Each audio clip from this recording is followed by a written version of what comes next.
Então, boa tarde a todas e a todos. Vamos dar início a mais uma Domingueira Ansur. Hoje, com o tema de como retomar a integração sul-americana. Vivemos, nesse início do século XXI, um processo, tínhamos vivido, no início do século XXI, um processo de integração entre os países da América do Sul, com articulação da governança regional, maior protagonismo internacional e fortalecimento mútuo dos países da região. Podemos falar da ampliação da institucionalização da Unasul e da criação da CELAC, projetando a América do Sul em direção à América Central e Caribe. Com a reversão do ciclo político a partir de 2015, a partir do golpe, a América do Sul tem se fragmentado. Nesse início da década de 20, há possibilidades de retomada do protagonismo regional sob novos governos e diante de um cenário internacional mais complexo, com crescentes tensões entre as grandes potências extra-regionais.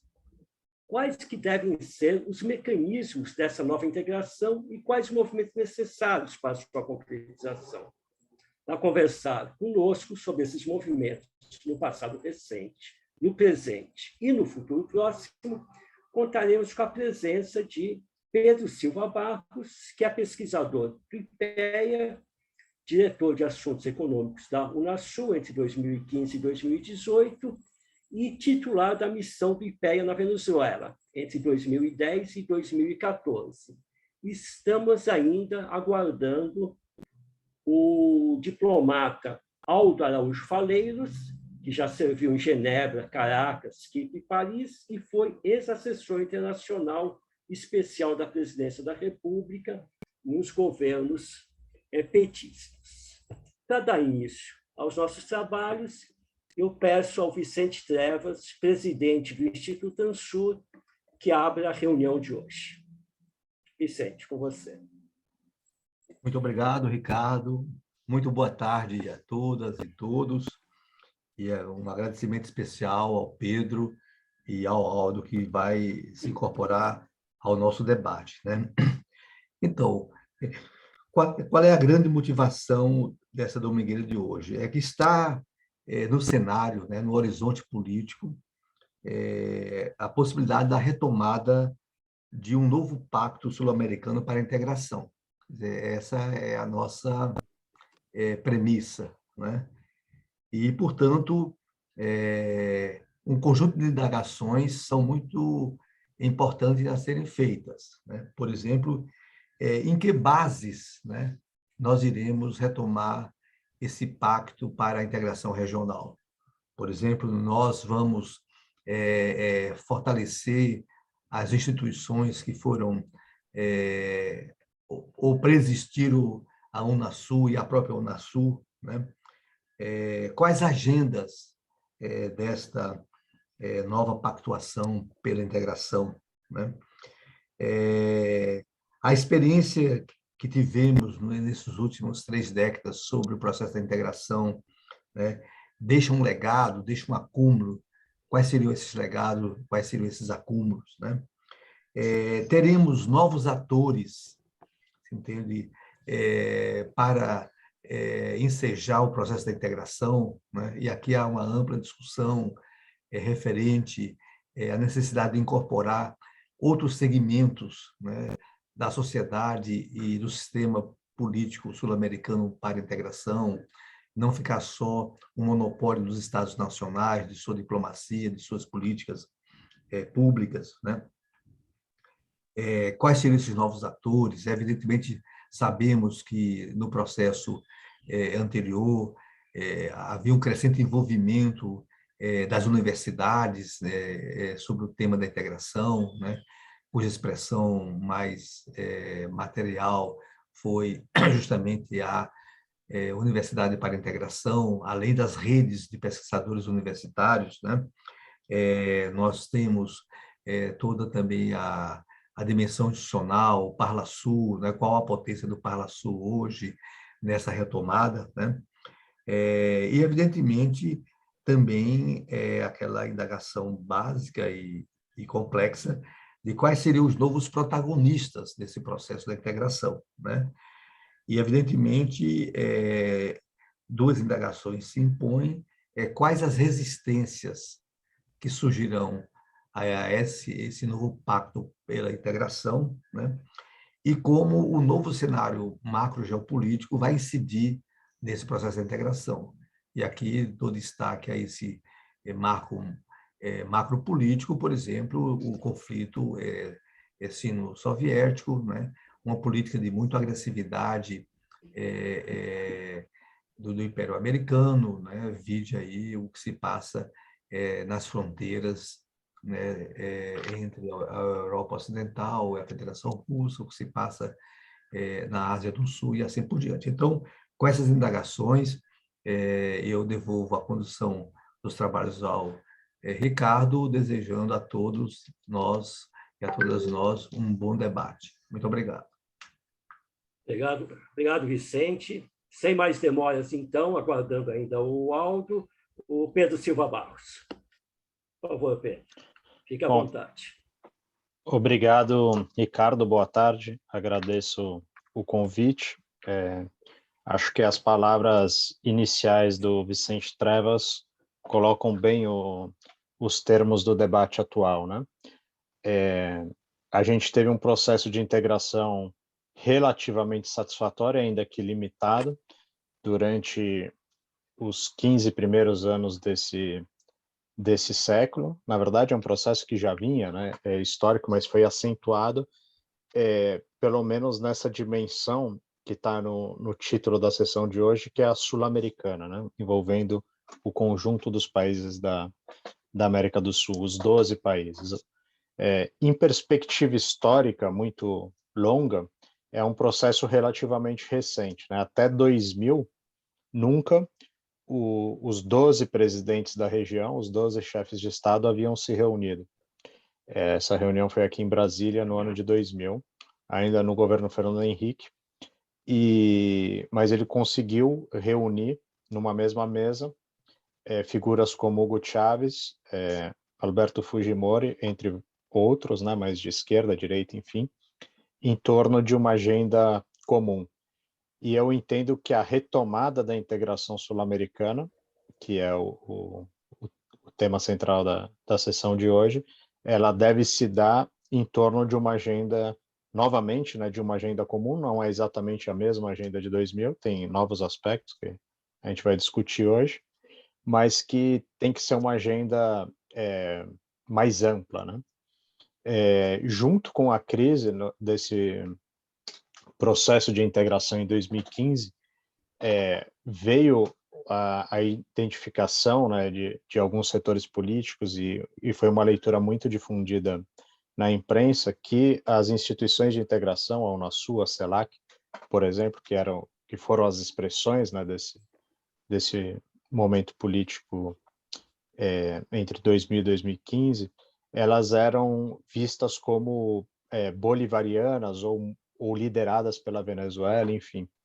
E isso provavelmente, e tem vários elementos para discutir isso, mas isso não correspondia à realidade, né? Na verdade, o Brasil foi o grande líder desse processo, outros vários países participaram, a Venezuela mesmo teve um protagonismo importante, mas era a agenda em si da integração, ela era muito mais prática e concreta nos diferentes temas, né? Saúde, infraestrutura, energia, que foi um dos temas que houve poucos avanços, mas a agenda de defesa, por exemplo, eram amplas e todos participavam, né? Tanto que, por exemplo, no momento que foi assinado o Tratado Constitutivo da Unasul, que foi aqui em Brasília também em 2008, o presidente Uribe participou da reunião e assinou como assinaram todos os 12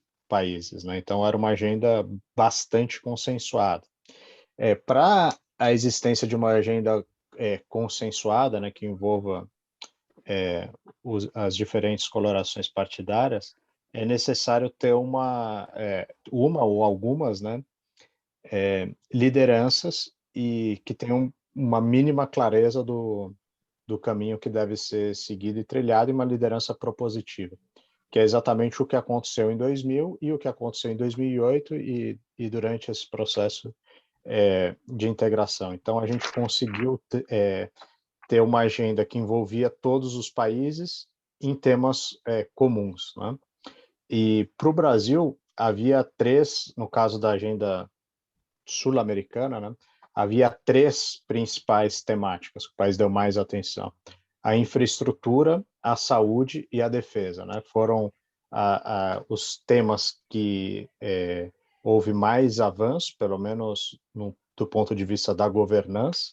A defesa com o Conselho de Defesa Sul-Americano, que foi algo inédito e surpreendente, mas um estatuto assinado pelos 12 países, planos de trabalho, que chamava-se planos de ação, né?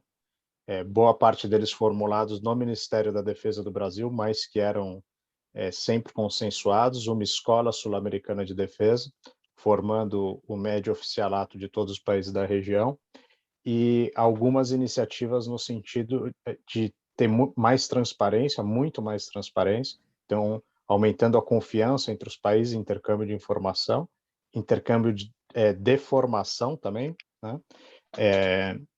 E algumas iniciativas, poucas vingaram, mas havia um consenso que isso era importante, de ter uma base militar produtiva também articulada. Esse é um ponto. O outro, da infraestrutura, que é uma das debilidades, né, para a nossa integração regional, indubitavelmente. Havia um projeto inicial, a IRSA, de 2000, que foi formulada pela CAF, pelo BID, pelo Fomplata, né, os bancos, os instrumentos de financiamento, mas que, a partir de 2009, ganharam uma diretriz política com o COSIPLAN, o Conselho Sul-Americano de Infraestrutura e Planejamento. Então, era uma carteira ampla de projetos, não só de energia, mas não só de transporte, mas também de energia e comunicação, que apresentou algumas ou várias debilidades, a gente pode discutir isso adiante, mas que ao menos tinha-se uma carteira bastante completa e se sabia mais ou menos os caminhos para a integração. Alguns projetos foram concluídos, vários não, mas o espaço de governança em infraestrutura estava completamente estabelecido, né? Toda a carteira era atualizada pelos 12 países a cada 6 meses, havia também muita troca de informação e um bom relacionamento entre todos os países. A agenda de saúde tinha um conselho de saúde também. Por exemplo, quando houve a pandemia da H1N1, havia reuniões semanais entre os ministros de saúde, de forma virtual e algumas presenciais, e uma cooperação grande, né? E também foi criado o Instituto Sul-Americano de Governo e Saúde, que foi dirigido pelo ex-ministro Gomes Temporão. Ele foi o primeiro diretor do Instituto, e que ficava dentro da Fiocruz, e também muito mais transparência, mais cooperação, alguns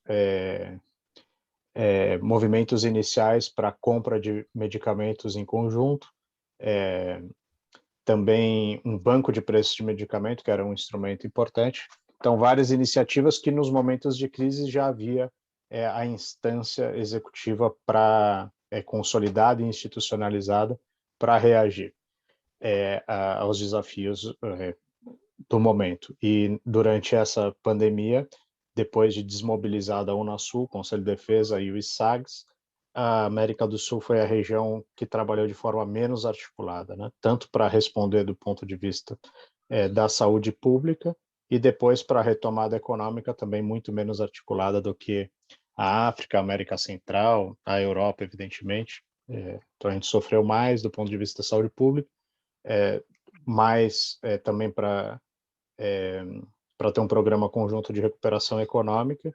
Claro que a ausência de uma governança de integração não é o único responsável sobre esse ponto, são vários fatores, né?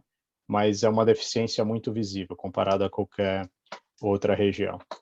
E esse processo, né, dos últimos anos de de crise da governança regional, ele veio acompanhado, né, de outros 2 fatores, e esses 3 fatores, né, a ausência de uma institucionalidade para a governança regional é um fator importante. A fragmentação e polarização política, tanto dentro dos países como entre os países, é o segundo fator importante. E a desintegração econômico-comercial, menos comércio intrarregional, que é um terceiro fator importante. Esse conjunto, né, de fatores que se afetam e se reproduzem, se afetam mutuamente e acentuam a tendência quando essa tendência negativa da integração é acentuada, ele... Eu vou pegar a sacola. Aí, Maria Rita, pode desligar o microfone, por favor? Aí, esses 3 fatores são uma característica desse processo econômico, político e institucional, né, de crise da integração, e durante esse processo que diminui, esse momento, né, que diminuiu o comércio intrarregional, que houve maior polarização e fragmentação entre os países e dentro dos países também, e que se debilitou muito a institucionalidade de integração, houve uma omissão brasileira, né? O Brasil atuou muito pouco. Aí, isso é evidente, né? É sabido por todos, não existe vácuo político, né? O vazio político. Então, essa ausência de liderança do Brasil foi, ou pelo menos houve tentativas, né, de ocupar esse espaço deixado pelo Brasil, e todas fracassaram. Mencionam algumas, né? Então, já em 17, depois do impeachment no Brasil, e com mais força, né, dos governos à direita, por iniciativa do Peru foi criado o Grupo de Lima, né, que no momento inicial o discurso era que serviria para ajudar a fomentar o diálogo na Venezuela. Não era exatamente isso. Na prática, o que acontecia é que a Venezuela, os Estados Unidos e outros países aliados não conseguiam aprovar declarações no âmbito da OEA contra o governo do Maduro, e se criou essa estrutura quase que paralela, né? Mas é algo que era completamente contrário à posição histórica do Brasil em relação aos temas de integração sul-americana e agenda hemisférica também. Então, foi um grupo fragmentado, só países de um lado, né? Liderado naquele momento pelo presidente Pedro Pablo Kuczynski, do Peru. Mas o Chile aderiu, outros países aderiram, a Colômbia, né? E o Brasil, sem uma liderança, acaba aderindo à agenda do Grupo de Lima para tratar da crise da Venezuela. Esse é um movimento. Aí, em 18, o presidente Duque, Ivan Duque, da Colômbia, na primeira semana de governo, que é um tema que ele já havia mencionado na campanha, decide sair da Unasul. O Brasil e outros países, inclusive a Colômbia, já tinham, num momento de crise em 17, paralisado a participação nas reuniões, mas isso era muito longe de sair da instituição, porque não havia consenso para a eleição do secretário-geral, é o que se falava naquele momento, em 2017. Mas a Colômbia sai unilateralmente, né, sozinha e por decisão própria da Unasul, e nenhum país acompanha, mas o Ivan Duque ele chega com essa agenda para a região. E, em 2019, o presidente Piñera, do Chile, pressionado internamente, né, pelo grupo mais à direita, para sair da Unasul, mas havia uma pressão de vários ex-chanceleres do Partido Socialista, da Concertação, da antiga Concertação, alguns outros movimentos políticos, para que o Chile não saísse. Ele faz uma consulta no parlamento, perde essa consulta, a decisão da Câmara Baixa chilena foi apenas consultiva, mas por 2 votos a decisão foi não sair. Então, ele, pressionado, ele cria um outro fórum, que seria o substituto da Unasul. Assim é a posição externada pelo presidente do Brasil, pelo chanceler de então. Então, em em março de 19, aí já é o governo Bolsonaro, ele vai a Santiago, junto com alguns presidentes, e criam o Fórum ProSul, que seria o substituto da Unasul, liderado pelo Chile. Então, a Colômbia liderou a saída da Unasul, o Chile a criação do ProSul, o Peru um pouco antes a criação do Grupo de Lima. Todas essas instituições, essas iniciativas, não instituições, iniciativas, elas têm como característica ser fragmentadas, apenas parte dos países da região participam, bem diferente do que era o Unasul, bem diferente do que é a CELAC, que são todos os países, e também uma agenda bastante dividida, né? Uma agenda bastante dividida contra o discurso de que a Unasul, que tinha todos e uma agenda consensuada, seria ideológica.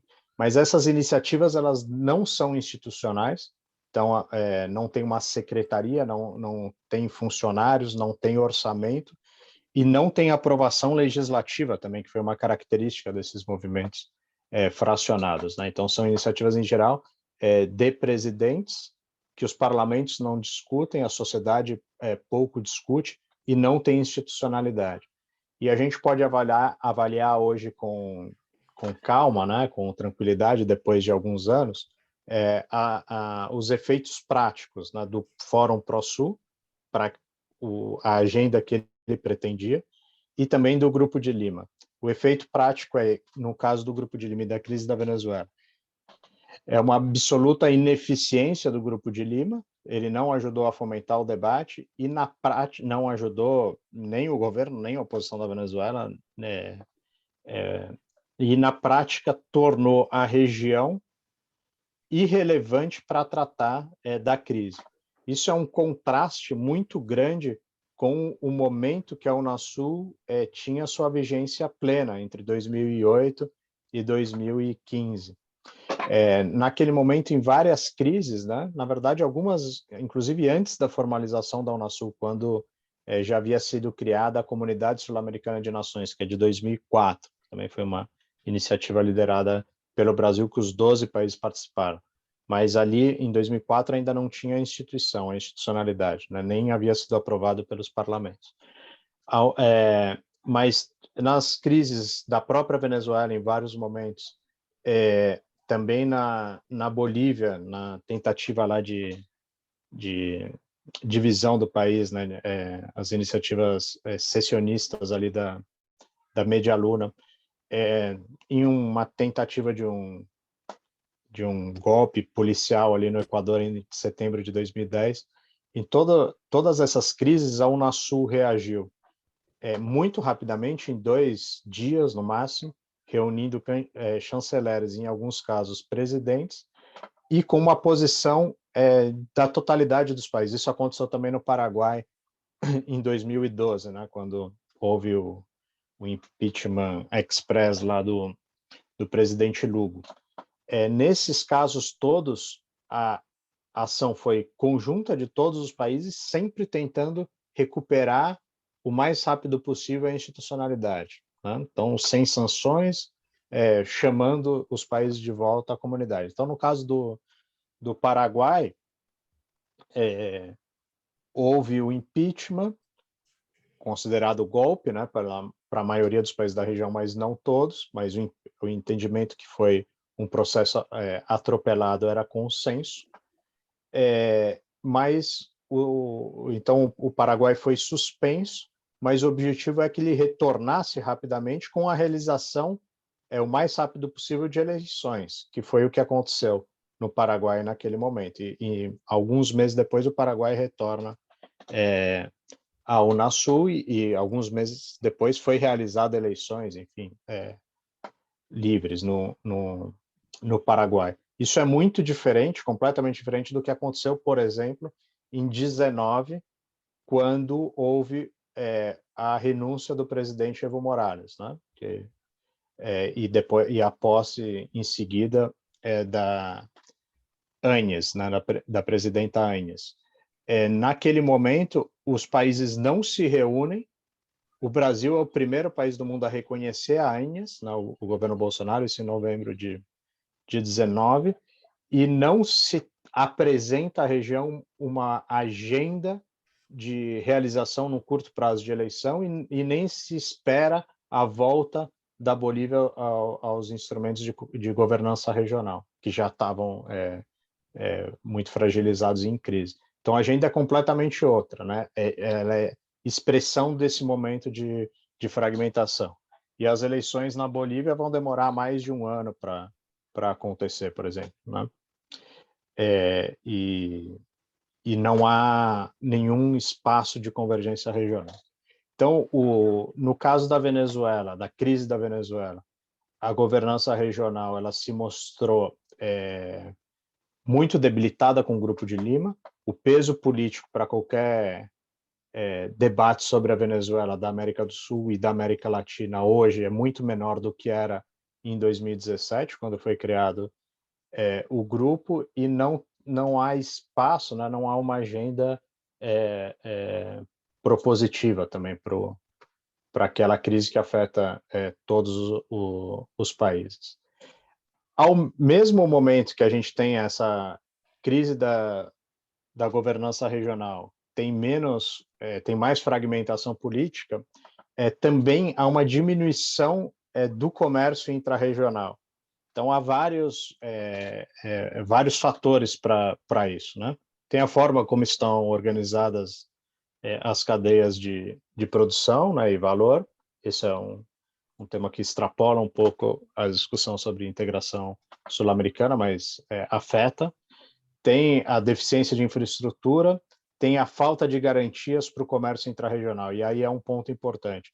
Tem um instrumento dentro da ALAD, que é o Convênio de Créditos e Pagamentos e Créditos Recíprocos, o CCR, que é um dos instrumentos mais importantes da nossa história, né, da história econômica da América Latina, para fomentar o comércio intrarregional. Lá nos anos 80, no momento da crise da dívida, quando os países tinham dificuldade de divisas, mais da metade do comércio intrarregional dentro da América do Sul, da América Latina, cursava via CCR. Então, era um instrumento que os países não precisavam necessariamente de ter todas as divisas, tinha um tempo, né, para compensação entre os bancos centrais. Isso, quando o país não tinha dólares, facilitava muito o intercâmbio intrarregional.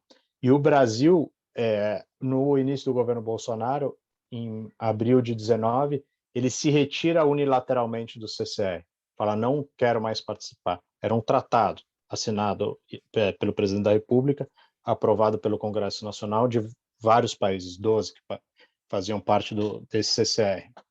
E como que foi a saída do Brasil? Foi uma saída por uma decisão do Banco Central.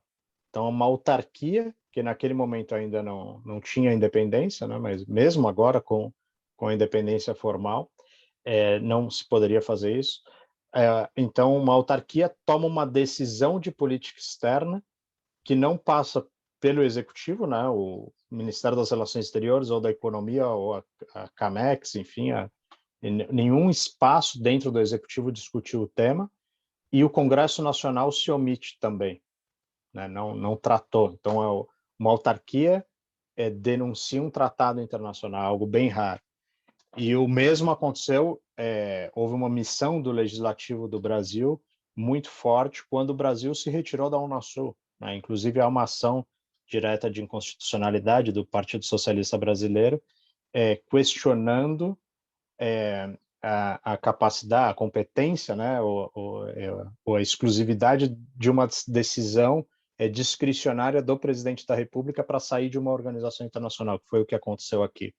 Então, tanto no caso da saída do CCR como da Unasul, nem a Comissão de Relações Exteriores e Defesa Nacional, nem as comissões de assuntos econômicos da Câmara dos Deputados ou do Senado Federal tratou do tema, né, que é algo bem raro. Então, tem uma falta de protagonismo do governo do Brasil no processo de integração, uma omissão, mas também há uma omissão legislativa, provavelmente, ou houve uma omissão legislativa, provavelmente, nesse período todo.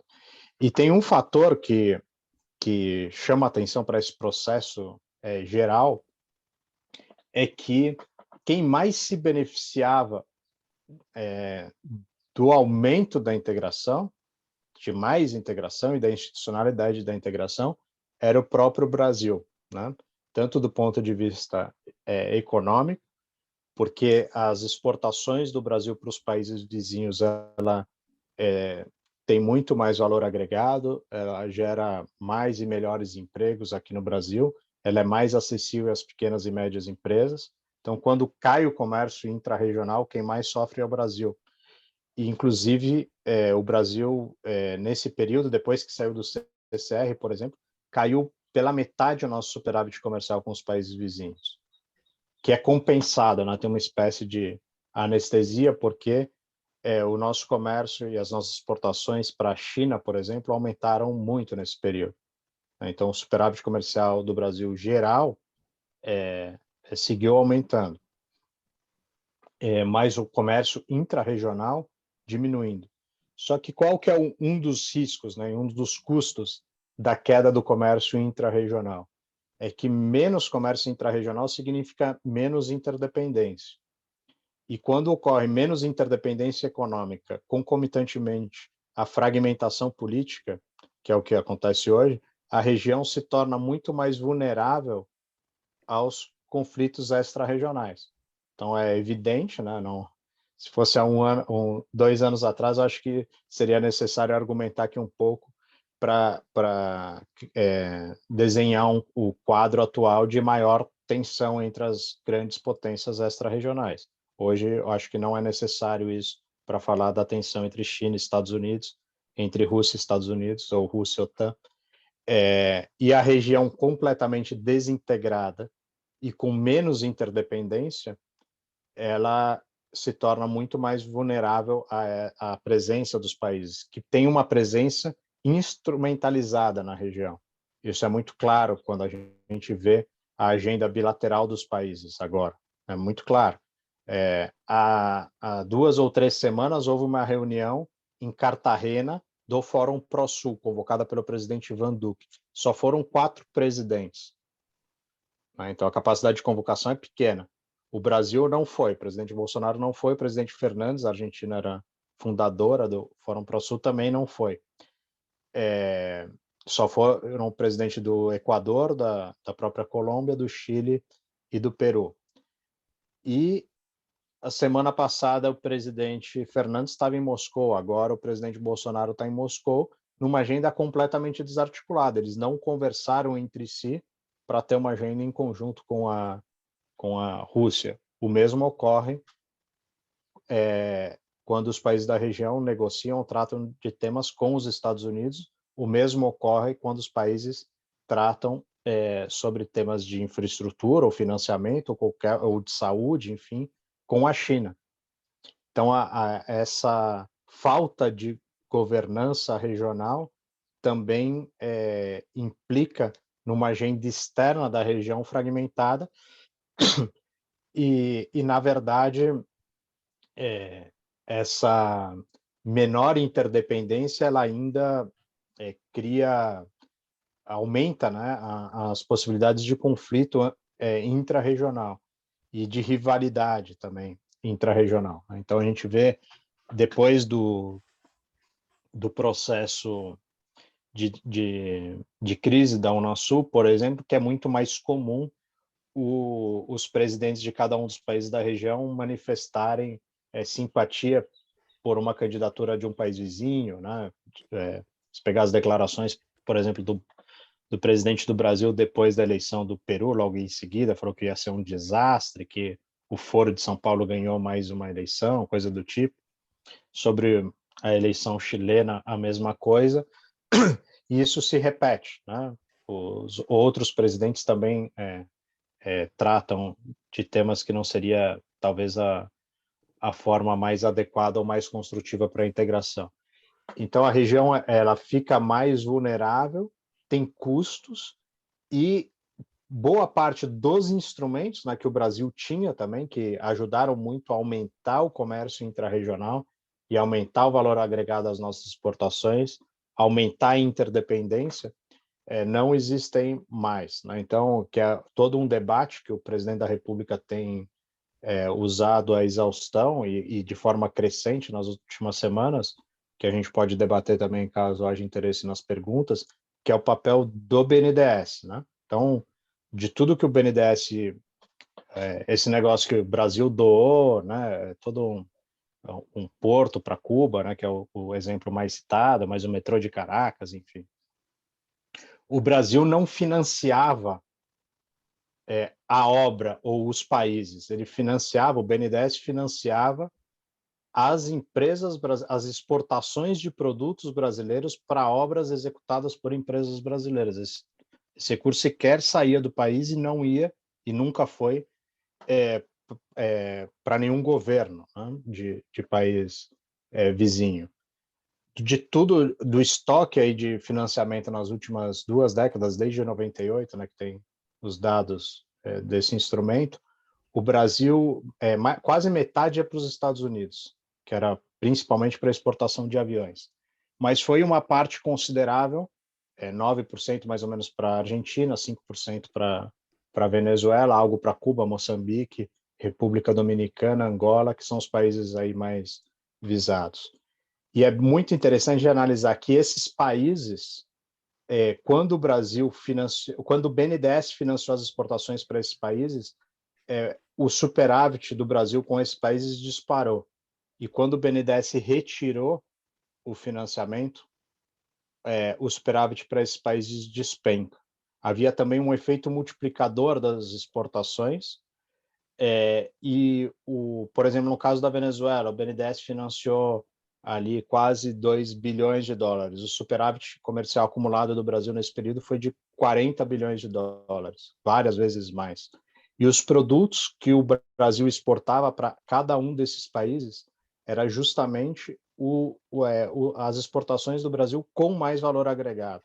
Então, se a gente pegar assim, no geral, o Brasil, cada tonelada que o Brasil exporta, em média, tem uns 700, 800 dólares, custa uma tonelada que o Brasil exporta. Mas uma tonelada que o Brasil exporta para a América do Sul, ela vale muito mais do que $1.000, 1.500 dólares. Em alguns casos, naquele momento de auge de financiamento do BNDES, era 1.800 dólares a tonelada. Para cada dólar que o Brasil exporta para a China, são só 250 dólares. Então, o papel do BNDES era fundamental para garantir exportações com maior valor. Então, obviamente, para todos esses países que o BNDES financiava as exportações de empresas brasileiras, para cada um desses países mencionados, né, Venezuela, Cuba, enfim, aumentava-se o valor por tonelada. E depois de 2016, quando esse instrumento deixou de existir, diminuiu drasticamente o valor por tonelada. Então, na verdade, é muito claro isso, que quando o BNDES financiava as exportações para a obra do porto de Mariel, por exemplo, quem mais ganhava emprego era o próprio Brasil. E quando deixou de financiar, quem perdeu o emprego foi o Brasil. É um dos financiamentos que mais gerava emprego de qualidade, era justamente esse. E aí tem a questão, que é a outra questão importante para esse debate, esses países, por exemplo, a Venezuela, é quase um ato contínuo ali com a entrada ou a criação do Grupo de Lima, a Venezuela deixa de pagar o financiamento. E o mesmo aconteceu com Cuba. Tem um acumulado aí de dívidas que foram cobertas pelo Fundo Garantidor das Exportações do Brasil.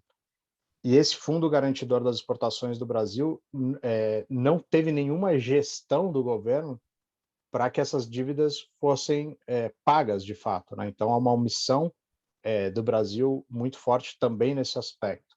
Aí, se alguém quiser mais detalhe, tem um estudo bastante longo, mais de 100 páginas, que eu e outros 2 colegas do IPE fizemos justamente tratando desse tema na relação Brasil-Venezuela e com vários outros colegas também na relação do Brasil com a Argentina.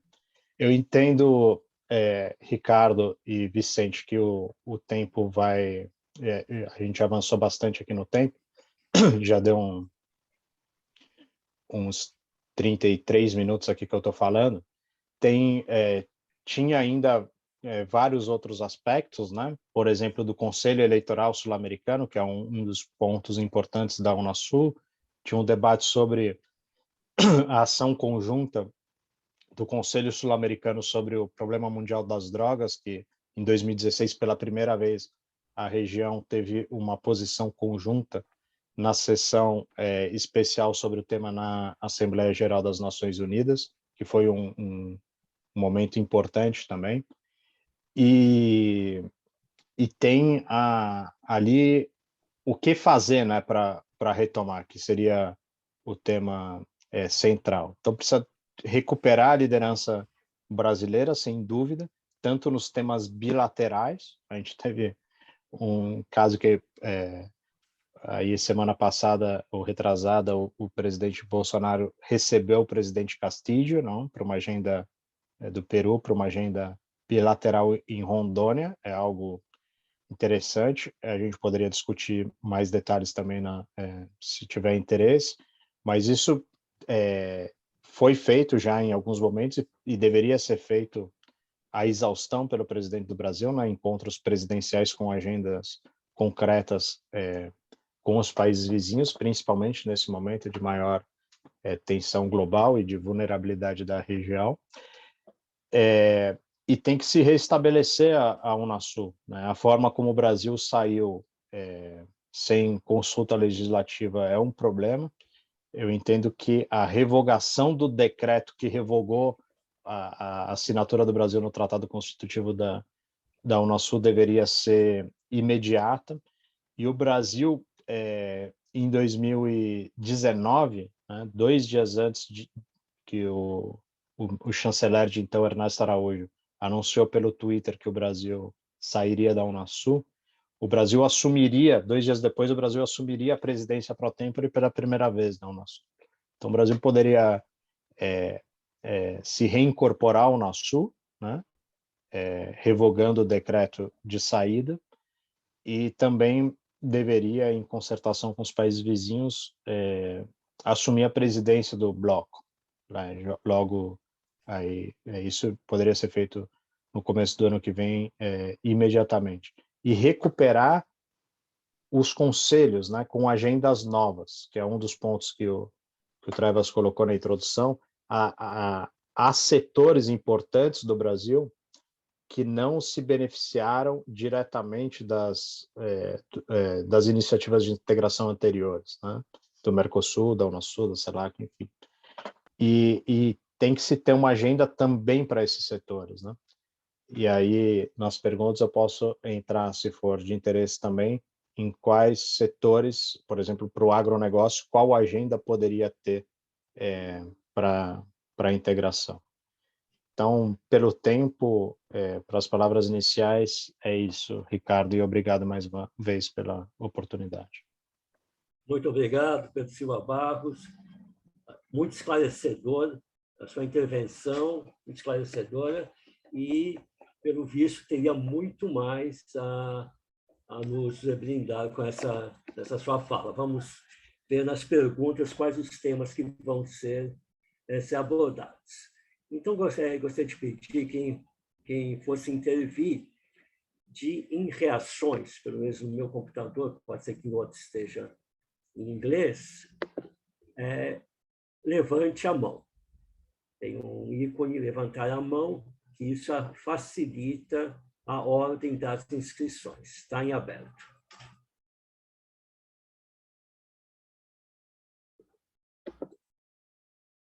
Por enquanto, ninguém ainda se habilitou.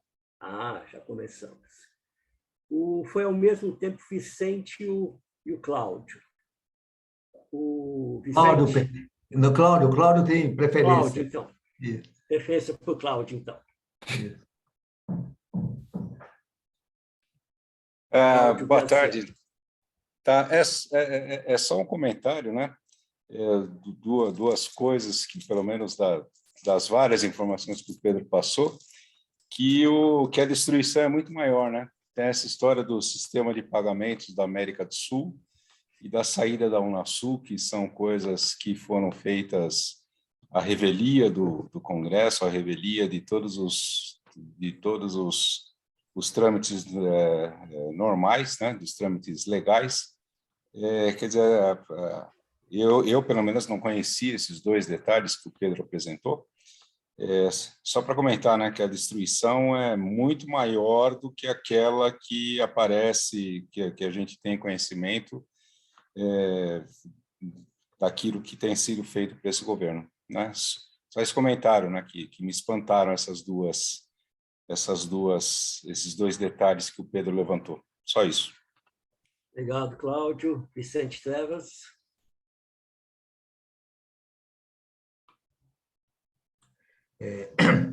Pedro, eu queria que você explorasse dois temas aqui que fazem parte aí das suas conclusões, né? Primeiro, o tema da recuperação da liderança brasileira, né? E o outro, o tema de restabelecimento da Unasul, né? Em relação a recuperar a liderança brasileira, né? Aqui, veja, eu desconfio que no próximo ciclo da integração nós teríamos de envolver novos atores e novas agendas, né? E não ficar... Claro, a condução do processo da integração, a gente não pode ter dúvidas sobre isso, tem nos Estados nacionais o ator protagônico, né? Mas eu acho que nós estamos precisando de ampliar atores coadjuvantes, né? Que possam dar mais conteúdo, mais densidade, mais consistência a esse processo da integração sul-americana e da liderança brasileira. E aqui algumas dificuldades, quer dizer, a língua, né? Nós somos, né, o único país, né? Não é verdade, quer dizer, mais da América do Sul, tirando aí as Guianas, né? Nós somos, nós falamos português, né? Depois, a nossa condição, né, de país, entende, continental, ou a nossa subalternidade cultural, ou seja, que tem na Europa ou nos Estados Unidos as nossas referências, tudo isso são fatores que dificultam, né? Então, eu pediria a você assim que outros atores poderiam estar sendo mobilizados, né, para recuperar a liderança brasileira, né? E aí eu lembro muito das diretrizes do presidente Lula, né, de que, pelo nosso tamanho, pela nossa escala, uma liderança inclusiva, quer dizer, que tem de incluir os outros, né, e tem de ser generosa, né? Então, a minha indagação é que outros atores poderiam estar, né? Eu mesmo tentei trabalhar o envolvimento dos atores estatais subnacionais, né? Fizemos algumas experiências importantes, uma reunião de governadores do Nordeste, no Noroeste da Argentina e Tucumã, mas tudo isso, na minha avaliação, olhando para trás, não ganhou grande potência, não ganhou grande potência. Embora também a rede da qual, inclusive, eu me envolvi pessoalmente, através do governo do Haddad, a rede do Mercocidades, é uma tradição interessante na região, mas também as potências, né, são insuficientes, né? Eu não tenho uma avaliação do Parlasul, até se você pudesse, né? Mas é uma dimensão importante, já tem uma certa convivência. Alguns países, como a Argentina, elegem por voto direto o representante parlamentar no Parlasul. Aqui no Brasil é uma indicação do Congresso Nacional, né? Enfim, então eu deixo para você um pouco, né, essa questão do primeiro ponto de como recuperar a liderança brasileira, né? E sobre o restabelecimento da Unasul, eu não sei, viu, Pedro, e você tem uma vivência muito intensa, né?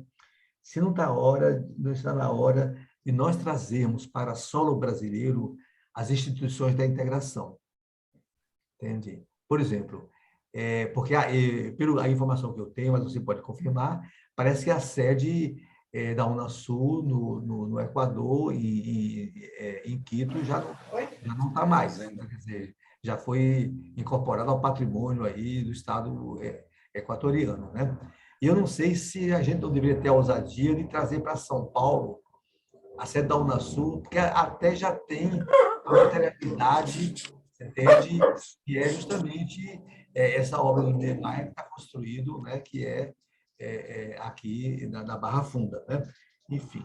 E por último, né, sobre a nova Unasul, né, se pudéssemos, assim, nessa loja dos conselhos, né, agregar, você entende, um conselho das esferas subnacionais dos países que integram a Unasul. Queria muito ouvir as suas considerações a respeito. Obrigado, Vicente. Você, Gustavo? Bom, eu queria me desculpar com o Pedro, que eu vou fazer quase como uma intervenção de agitação política, do que propriamente uma reflexão. Mas, ao menos, para animar um pouco aqui, depois dessa brilhante exposição dele, e pensando no futuro que se avizinha, desde que a gente agarra esse domingo pelo lado do otimismo, quando ele diz que os 12 presidentes se reuniram apenas no ano de 2000 e que o lapso temporal da história é breve para a consagração de mudanças de fundo, estratégicas, enfim. E eu queria apenas sublinhar muito mais, como Amsul nos propõe, que é pensar a conjuntura e pensar o futuro, que se existe uma integração que nós temos que fazer imediatamente, brevemente, é a integração do direito, dos direitos, sobretudo, né? E aí, nesse caso, eu sublinho o tema da saúde, né? Acho que essa experiência que nós tivemos na H1N1, ela é um pequeníssimo paradigma, e talvez, eu sei que foi uma bateção de cabeça também muito grande, mas foi infinitamente mais articulada do ponto de vista das fronteiras, das cidades de fronteira, enfim, do que agora, na pandemia, na qual se dispensa maiores comentários. Então, uma política de futuro, para mim, passa muito pela política de consagração e de integração efetiva de direitos, como, de alguma forma, o Mais Médicos representou como uma ação de grande cooperação internacional, com um papel de liderança do Brasil. E digo isso porque talvez esta seja, na vida real dos povos latino-americanos e dos povos do Sul, em especial nós que estamos, inclusive, aqui na fronteira, seja a mais amarga, a mais dolorosa omissão de política externa brasileira no momento. Obrigado, Gustavo. Contamos já com a presença do diplomata Aldo Faleiro e eu proponho o seguinte caminhamento. Nós temos mais um inscrito agora, que é o Pedro Dimitrov, então também para não pegar o Aldo Faleiro de sopetão, seja muito bem-vindo, Aldo, nessa nossa reunião, eu passaria para o Pedro Dimitrov e, em seguida, já passaria para o Aldo para as considerações dele sobre a integração sul-americana. Então, Pedro, por favor. Obrigado, Ricardo. Na realidade, a partir da fala do meu xará, Pedro, o que me entusiasma mais, pela experiência que já vivi em outros momentos, é o seguinte, na verdade, os presidentes, eles tratam de questões muito mais gerais e estratégicas. E a coisa funciona se houver o segundo escalão, o terceiro escalão, que põe a mão na massa e faz a coisa acontecer.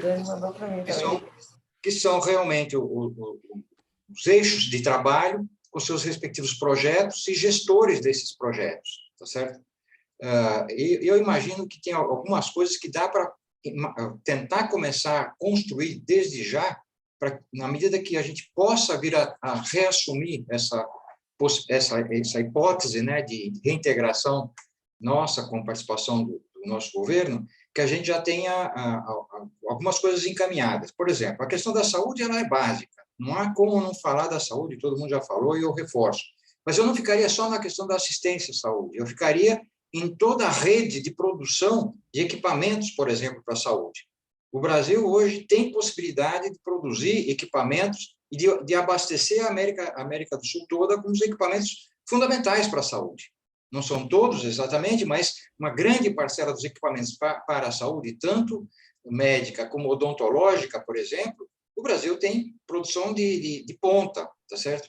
E que poderia perfeitamente estar criando grupos de trabalho, de interesses empresariais nesses outros países, de representantes das empresas brasileiras desses outros países, ou seja, seria necessário, na minha visão, tentar identificar, isso que eu gostaria que o Pedro colocasse, quais os temas ou quais os eixos que teriam mais probabilidade de ter respostas mais práticas e imediatas para atender as necessidades da população latino-americana. A partir desses eixos, aí sim se tentaria forçar para que fossem constituídos os grupos para encaminhar esses problemas. Se você toca em questões que mobilizam as populações dos vários países, você tem mais chance de que esses grupos, mesmo que os presidentes, se um sai, outro entra, o eixo continue trabalhando e produzindo coisa interessante. Obrigado, Pedro. O Vicente quer fazer algum comentário agora?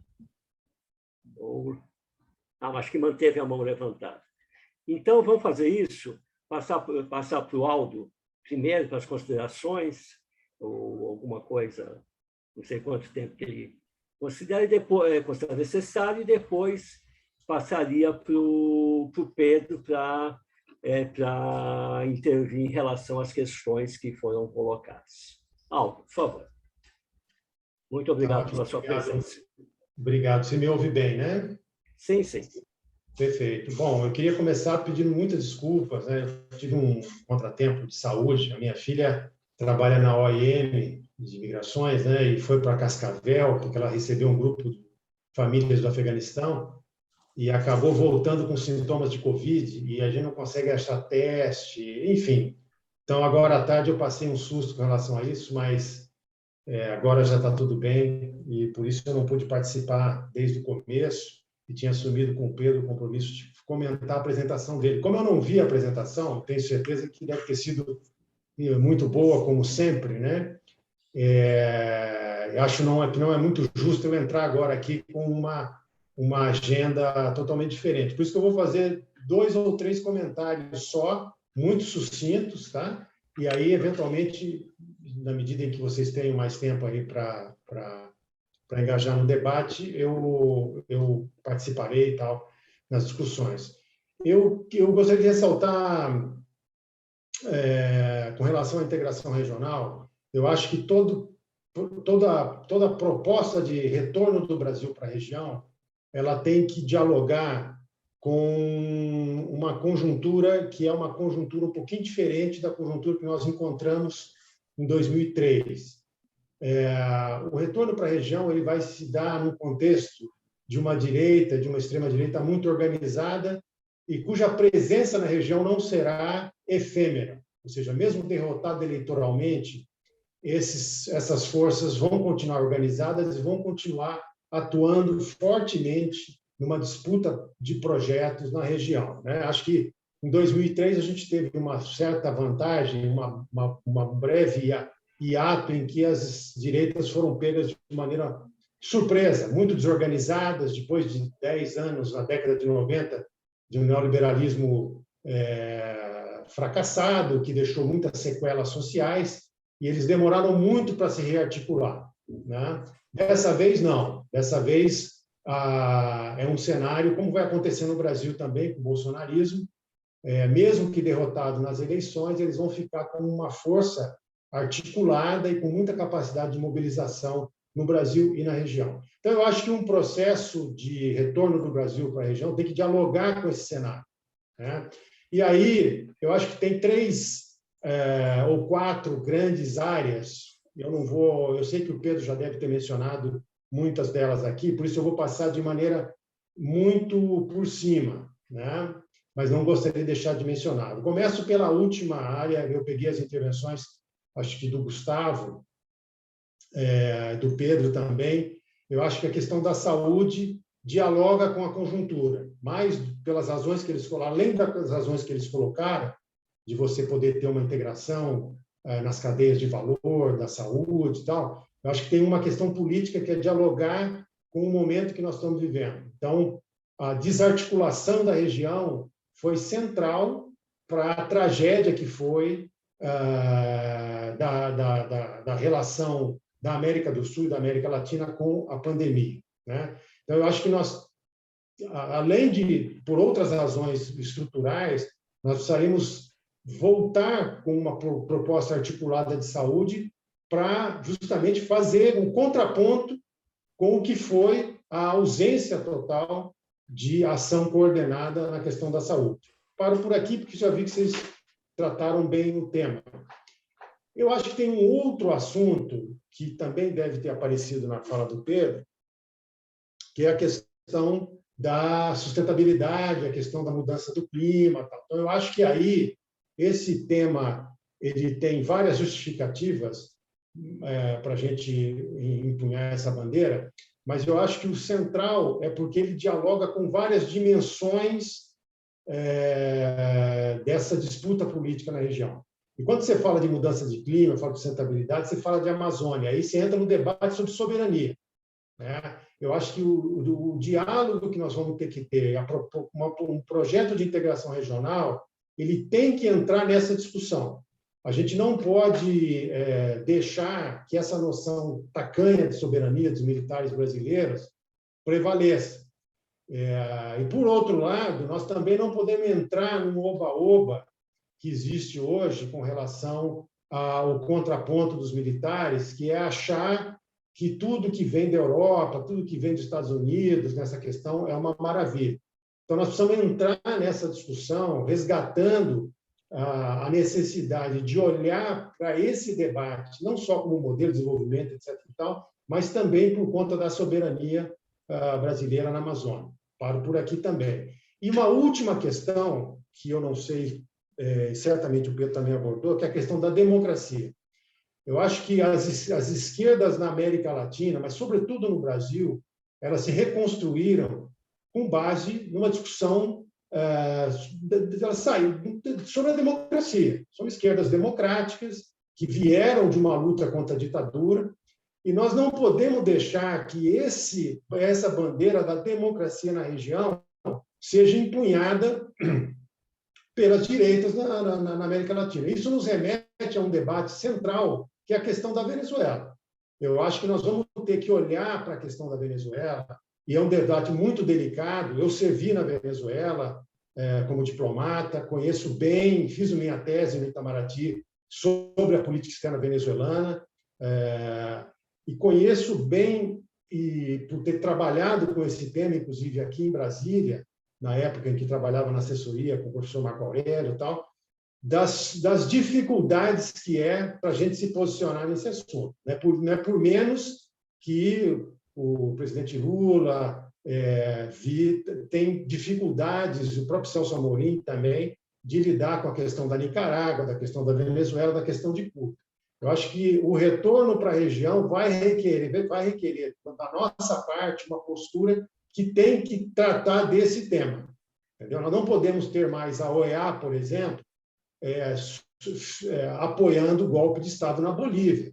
Um país que saiu de um golpe parlamentar como o nosso não pode transigir com governos que não respeitam as regras mínimas do processo da disputa democrática. Eu acho que é insustentável defender o governo Daniel Ortega, por exemplo.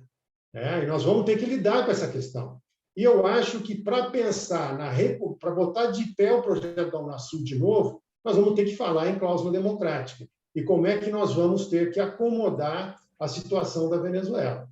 né? Nós não podemos tratar a Venezuela, fingir que não existe um problema lá. Nós não vamos ser ingênuos de achar que a solução que propõe os Estados Unidos, que propõe a própria União Europeia, é uma solução razoável, né? Que eu acho que nós vamos ter que achar um ângulo de entrada nessa questão que nos permita dialogar com o governo Maduro com base em alguns critérios mínimos, né?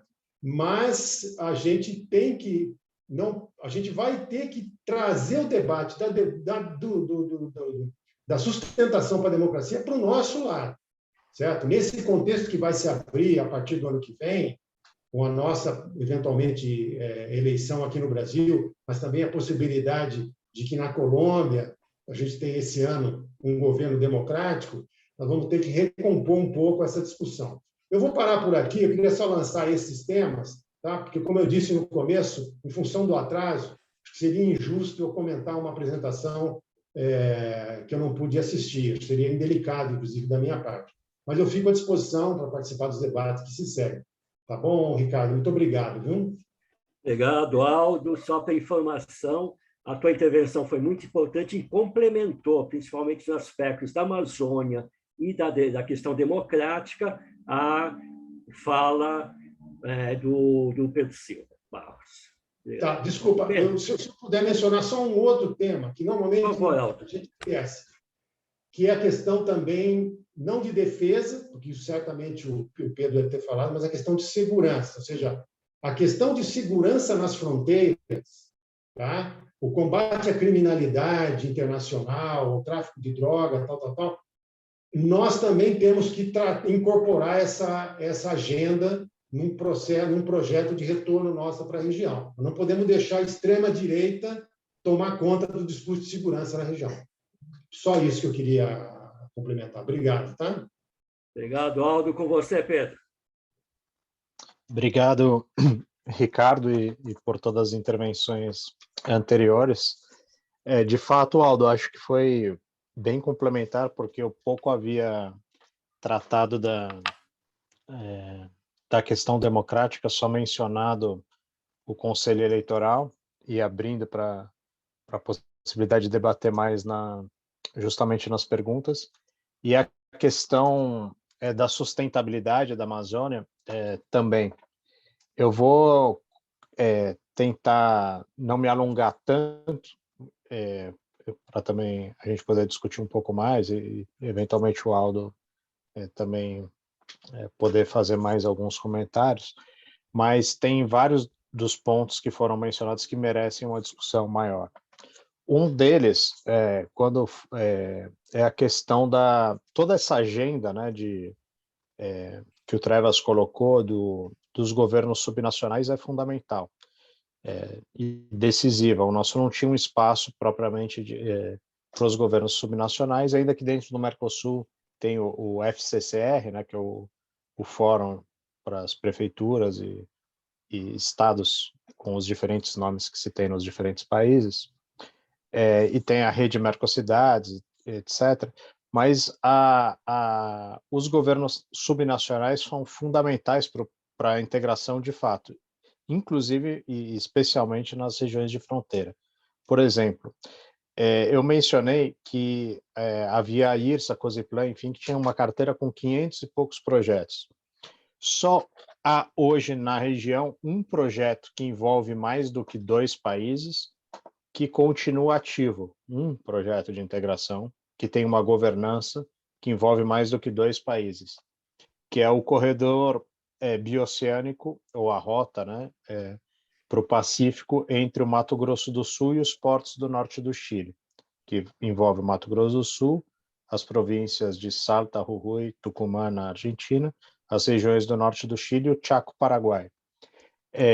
Por que esse grupo, o grupo de trabalho, foi criado no fim de 2015, alguns meses depois que eu comecei a trabalhar na Unasul e acompanhar o Conselho de Infraestrutura e Planejamento, por uma declaração presidencial de 15. Houve mudanças de governo no Brasil, na Argentina, também no Chile, no Paraguai, mas esse grupo seguiu trabalhando. E uma das razões fundamentais São duas principais razões fundamentais. Uma delas é o papel dos governos subnacionais, e no caso do Mato Grosso do Sul, muito forte. Tem razões ali específicas para isso, né? O presidente da Comissão de Relações Exteriores e Defesa Nacional do Senado é do Estado, tem uma ministra do Estado que é muito articulada aí nesses temas agrícolas e das relações com a China também, e por isso a saída ao Pacífico é importante. Enfim, tem vários atores, o próprio governador, os secretários, enfim, que ajudaram muito, mas é uma ação do governo subnacional que acabou levando o governo nacional a se manter aí. Então, é necessário ter mais espaços desse tipo, né? Então, agora, quem sabe, entre Brasil e Peru vai ter um grupo de trabalho permanente para os temas de integração ali entre Rondônia, Acre, o sul do Peru. Seria importante outros, por exemplo, Roraima, ali com a Venezuela e a própria Guiana, enfim, são espaços que deveriam ser tratados. Tem um outro tema que é fundamental e foi mencionado, mas eu queria deixar umas palavras a mais, que é da energia, que tem muita relação com a questão da sustentabilidade. Mas, como eu mencionei na apresentação, hoje há menos interdependência política e econômica. E uma forma de aumentar o comércio intrarregional de imediato é muito difícil, porque já coloquei alguns temas, mas há uma crise industrial forte no Brasil e na Argentina, e o comércio intrarregional era muito concentrado nas cadeias entre Brasil e Argentina, principalmente automobilística. Vai ser difícil, mas uma forma de se recuperar a interdependência entre os países da América do Sul, e a interdependência é uma decisão política, né? A Europa não é integrada porque as cadeias produtivas foram se integrando, ela é integrada porque houve uma decisão política no pós-guerra de construir a integração e aumentar o comércio intra-regional. E aqui na América do Sul a gente tem uma oportunidade de construir uma integração energética e uma institucionalidade para a integração energética, que é mais fácil, né? Tem uma conjuntura favorável para isso. Um dos pontos é que temos que negociar no ano que vem o principal tratado bilateral que o Brasil tem na América do Sul, que é o anexo C do Tratado de Itaipu, que trata da venda de energia, né, que serviu de base para a construção da hidrelétrica, e por 50 anos o Paraguai tinha que vender o excedente para o Brasil. Agora, esses 50 anos vão se completar e há espaço para revisão. Então, o Paraguai, eventualmente, vai poder vender energia para outros países. Há também a negociação com a Bolívia sobre o gás, que seria um tema também que a gente poderia destrinchar, mas eu me alongaria muito para falar disso, mas é um tema que está em discussão e vai estar em discussão no ano que vem, agora sob um novo marco no Brasil. E tem toda a transição energética, né? E o Brasil tem possibilidades de integração em gás, energia elétrica, hidrelétricas, enfim, com toda a região. Fazemos fronteira com quase todos os países, né, exceto 2, e seria uma agenda que envolveria vários outros atores que não participaram diretamente desse movimento de integração das décadas passadas, inclusive governos subnacionais aí que há regiões mais vulneráveis no Brasil, né? Como se mostrou, por exemplo, em 2020, o Amapá e Roraima também, né? Hoje o Brasil paga muito mais para para gerar energia em Roraima por termoelétrica a diesel do que pagava para importar da Venezuela, que o Brasil deixou de importar, poderia seguir importando, mas deixou de importar energia elétrica da Venezuela em 2019. Né? No texto que eu mencionei sobre relações Brasil-Venezuela, está bem destrinchado também esse ponto. Há uma outra agenda fundamental, que é a da cidadania sul-americana, parte vinha sendo tratada no Mercosul, mas na Unasul havia todo um espaço, né? A pergunta que tratou dos direitos, né? A saúde, enfim, mas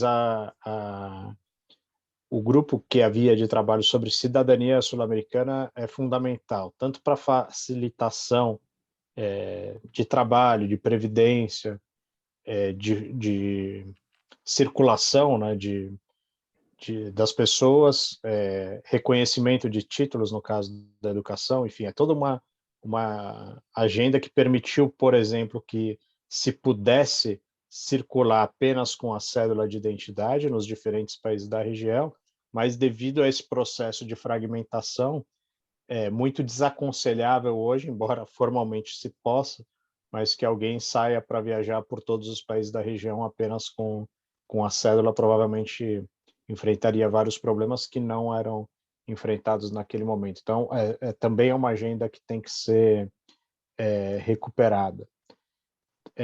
Tem um outro fenômeno que eu só vou mencionar, mas também tem vários trabalhos que outros colegas estão tratando, e eu tenho escrito bastante sobre isso, que é um ponto importante, que há uma mudança óbvia, né, que é muito evidente, né, do comércio internacional.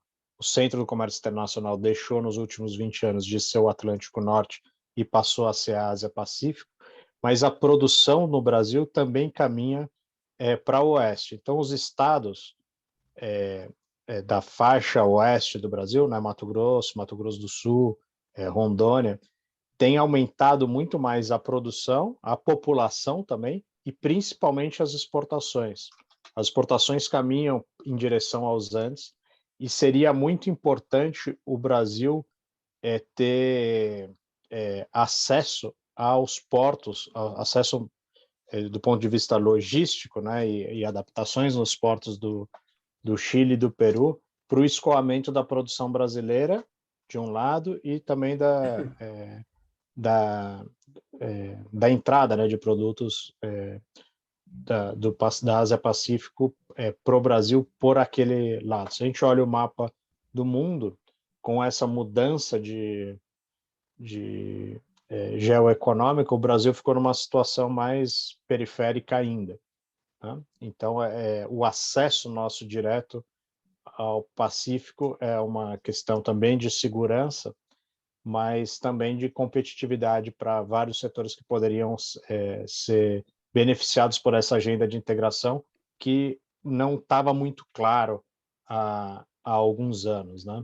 Então, recentemente aí a gente publicou um texto sobre o algodão no Mato Grosso, é um fenômeno produtivo importante e que teria muito mais benefício para os produtores daquela região se esse produto pudesse ser escoado pelo Pacífico, né? Outro tema que também eu não vou me alongar, porque tem questões mais interessantes. E sobre a primeira colocação, de fato, o parlamento tem que se discutir mais. É um problema a gente identificar que mesmo as pessoas que acompanham mais os temas políticos e de integração regional não debateram lá em 2019, quando o Brasil, ou 18, né, não fez parte do debate público brasileiro a saída da Unasul, que é um tema mais geral, que envolvia 12 conselhos ministeriais, mas também a saída unilateral do convênio de pagamentos e créditos recíprocos da LAD, que é um tema que também poderia ser importante para os exportadores brasileiros, enfim, para os sindicatos, etc. Fico por aqui. Acho que deu para passar rapidamente pelas questões. Não, mais um último ponto, que é a questão da Amazônia, em particular. Aí há um espaço, esse espaço se manteve, é importante que se registre isso, que o Brasil e os países amazônicos, lá em 78, assinaram o Tratado de Cooperação Amazônica, justamente no momento que as teses de internacionalização da Amazônia ganhavam espaço. E ali foi um momento interessante, porque o Brasil e a Venezuela tinham governos muito distintos, né? Aquele aquela democracia formal da Venezuela e o regime militar no Brasil. Mas o Carlos Andrés Pérez, em seu primeiro governo, e o Ernesto Geisel conseguiram construir uma agenda de interesse regional acima dessas divergências em relação a vários outros temas, né, internos e externos. E essa instituição, ainda que fragilizada e pequena, mas ela atravessou esse período conturbado. E seria um dos recortes que para a retomada do processo de integração regional era justamente fortalecer esse tratado e a organização, né, que nasceu nos anos 90 em decorrência desse tratado, a OTCA. Então, a agenda sobre a Amazônia não pode se resumir a isso, é muito maior do que isso. Da sustentabilidade, ela deve atravessar todas as questões de integração energética, enfim, mas é um tema que não pode ser, não se pode deixar de mencionar. Obrigado. Obrigado, Pedro Barros. Nós temos espaço para mais uma rodada de questões, para depois o Pedro e o Aldo fazerem a sua conclusão. Quer levantar, escrito, quer levantar algumas questões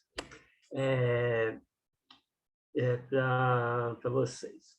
Primeira questão, a gente tem visto alguns artigos e também veiculações nas redes sociais de várias pessoas com uma preocupação importante em relação à integração nessa nova fase. Claro que isso na perspectiva das coisas caminharem bem no Brasil, que é o seguinte: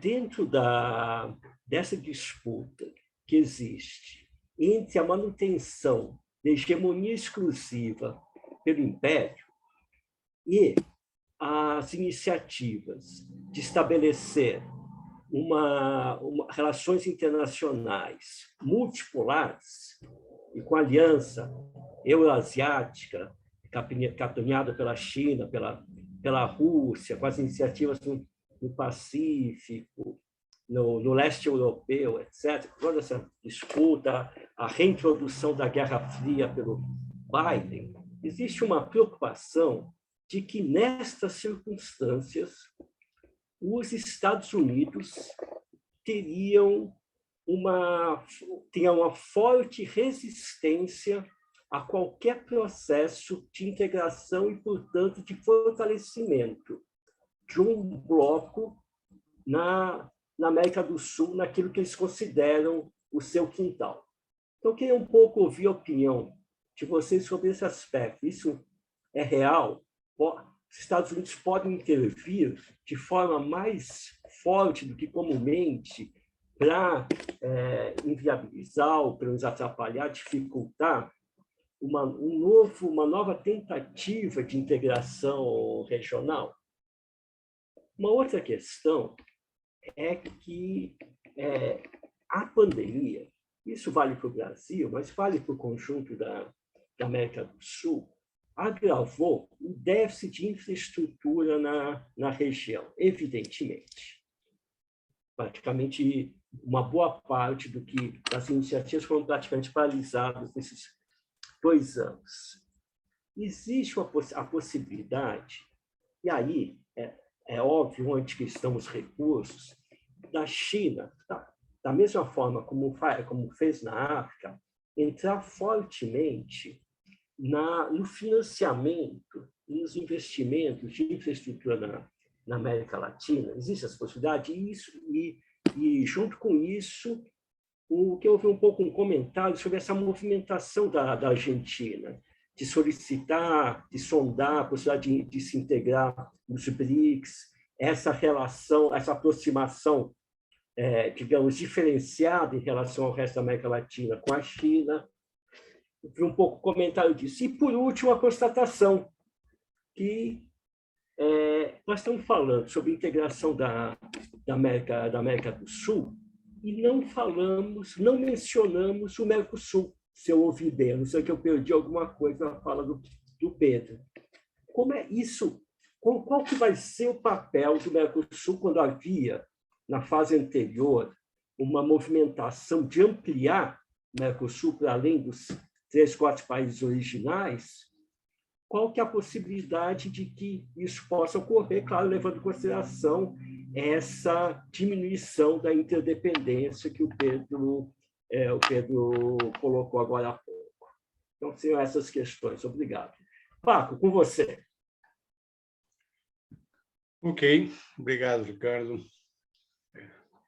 Tudo bom, Aldo? Faz anos que a gente não se vê. Você está de barba branca, rapaz. Isso fica para mim, que eu sou mais velho. Para você, não. Está muito novo ainda. Tá bom? É o seguinte, eu acho que nós estamos falando e nós reafirmamos que há, nesse processo de 2022, uma mudança muito forte no cenário político latino-americano. Temos mudanças sérias que podem acontecer na Colômbia, que pode trazer para nós um reforço profundo na questão do fortalecimento da esquerda, ideologicamente. Temos a Assembleia Constituinte no Chile, que vai ditar umas novas regras e acabar com o populismo de direita do Piñera e da direita chilena. Temos as eleições no Brasil. Então, portanto, falar de tudo isso, nós teríamos que falar que, se acontecesse tudo isso da forma que está, o caminho seria aquilo que nossos dois expositores colocaram. Porque, de outra forma, se isto não acontecesse, ou acontecesse de forma errada, nós teríamos a direita se consolidando naquela posição extremamente perigosa, extremamente servil e colocada a seu beneplácito. A aliança do Chile com o Pacífico e com a Ásia é expressão dessa questão, do populismo da direita chilena, que trabalhou por isso. O que o Piñera fez em 2019, Piñera tem uma personalidade própria de oportunista, tá? Em que ele quer resgatar sempre a imagem dele ser um bom estadista, o que ele não é, mas enfim. Então, ele aproveitou em 2019 e se lançou naquela ideia. Depois, quando viu a reação interna no Chile com relação à aliança com Bolsonaro, ele teve que recuar. Porém, a coisa ficou externamente exposta dessa forma contra a Venezuela. E agora temos um problema. Quando nós falamos, o Aldo fala sobre a democracia e os partidos políticos e o que está acontecendo. Nós temos declarações agora do Boric, no Chile, que são sérias com relação à Venezuela. Tanto é que o Maduro reagiu pessimamente, tá? Ele poderia ter mostrado um grau de maturidade um pouco melhor e a esperar, mas não, ele respondeu já de uma forma muito forte. Então, há um diálogo aí que se tornará difícil, muito difícil. Por outro lado, o Chile está com um problema seríssimo de xenofobia no norte do país, onde ele tem uma invasão de venezuelanos impressionante, muito grande, e uma reação local de xenofobia muito séria, e que tem levado a uma vergonha nacional com fatos que têm sido feitos nessa região. Então, o diálogo com relação ao papel democrático que se deve jogar nisso, nessa refundação, digamos, da Unasul ou de qualquer organismo que venha por esse lado, é uma coisa que terá que ter muita paciência, porque não está fácil.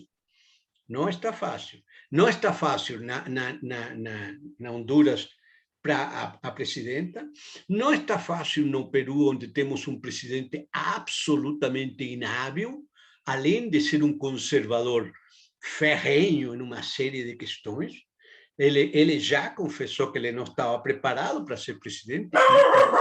A inabilidade dele é muito séria. Então, novamente, o peso vai ficar em alguns países. Vai ficar no Brasil, vai ficar no Boric, que é a novidade, e vai ficar... Enfim, tá complicado essa recriação da Unasul a partir dessa mudança que está se provocando agora. O Chile, por exemplo, o Boric disse que ele prevalecerá qualquer negociação com integração latino-americana partindo da questão ecológica, da sustentação. A partir de aí, ele está disposto a conversar sobre qualquer coisa na integração latino-americana. Mas nós temos que saber exatamente qual é a intenção real dele de chegar a discutir um pouquinho mais profundamente sobre coisas que não envolvem diretamente a questão ecológica. Por exemplo, a questão da imigração, né?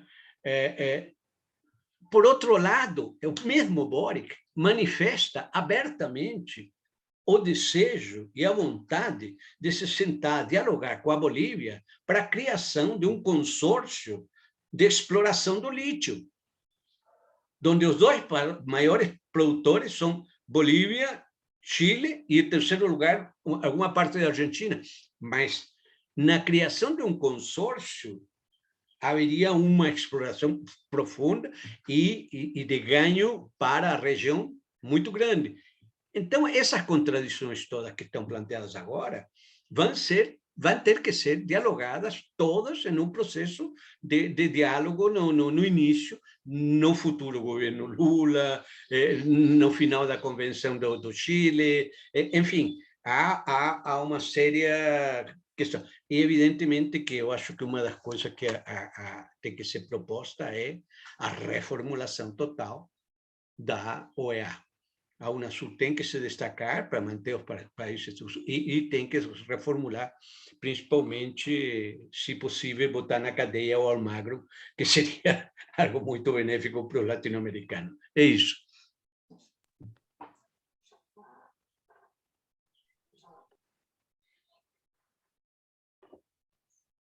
Liga teu microfone, Ricardo. Isso. Está sem microfone, sem som, claro. Opa, obrigado, Paco. Mais alguém gostaria de se manifestar? Muito bem, são 18h46, então passaria para o Pedro Silva Barros para responder as questões, já fazer as suas considerações finais, para depois fazer o mesmo com o Aldo. Pedro, com você. Obrigado, Ricardo. Bom, questões fundamentais de novo, né? E que eu vou começar sobre os Estados Unidos e a China, né? Se os Estados Unidos deixariam, mais ou menos, ter um espaço de governança regional e uma avaliação sobre a China em relação à infraestrutura, etc. O que a gente viu a semana passada na reunião bilateral entre os presidentes da Rússia e da Argentina, e a adesão da Argentina, é um memorando de entendimento, não é algo totalmente definitivo, mas a Rota da Seda, enfim, é justamente uma expressão do fracasso do processo de integração regional. Porque é óbvio que são saudáveis esses encontros bilaterais, a diplomacia presidencial, enfim. Mas, nesse caso, ela expressa muito a ausência de uma agenda regional para o tema, né? No caso, a infraestrutura. Então, os países eles acabam negociando bilateralmente, e a relação bilateral com a China ou com os Estados Unidos ela é necessariamente muito assimétrica, né? O Uruguai, por exemplo, agora estava falando em flexibilizar o Mercosul para negociar diretamente com a China. A economia da China é 300 vezes maior que a Uruguai. Enfim, seria uma negociação possivelmente com poucos ganhos para o Uruguai. E no caso da infraestrutura, ter projetos apenas bilaterais com países extra-regionais sem ter uma agenda própria, né, de integração regional do conjunto dos países, esses projetos eles podem levar a ainda mais fragmentação regional ou ainda menos integração. Porque, obviamente, os projetos que a China vai ter mais interesse são aqueles de levar os produtos mais básicos possíveis, que é o que tem acontecido, né, para os portos e dos portos para a China. Aí eu repito, os produtos que o Brasil exporta para a China são basicamente 90% são apenas 4 produtos, que é petróleo, ferro, soja e celulose. São produtos com pouquíssimo valor agregado, né? Eu falei, a média por tonelada que exportamos para a China é de $250, para a Argentina é de $1.500. Para a China está ótimo que seja assim, mas para a região não. A gente tem que ter uma agenda conjunta e não competitiva, mas colaborativa para negociar com a China, para que a gente possa, por exemplo, exportar produtos com um pouco mais de valor e que os investimentos em infraestrutura sejam também infraestruturas que permitam a maior integração regional. Então, isso são as considerações sobre a China em infraestrutura. Com os Estados Unidos, há sempre uma posição dúbia, né? Os Estados Unidos, obviamente, não... eles prefeririam ter apenas uma agenda hemisférica, né? Que eles controlam com só o BID e a OEA e os temas todos tratados de forma hemisférica. Mas, ao mesmo tempo, em algumas questões, isso o processo todo da Unasul mostrou, que havia uma relação dúbia, por exemplo, em relação ao Conselho de Defesa. Por quê? Porque, ao ter um espaço autônomo, também há vínculo dos países que estão mais soltos, né, para usar uma expressão aqui ilustrativa, como era o caso da Venezuela, por exemplo, né, que tinha uma posição claramente anti-estadunidense.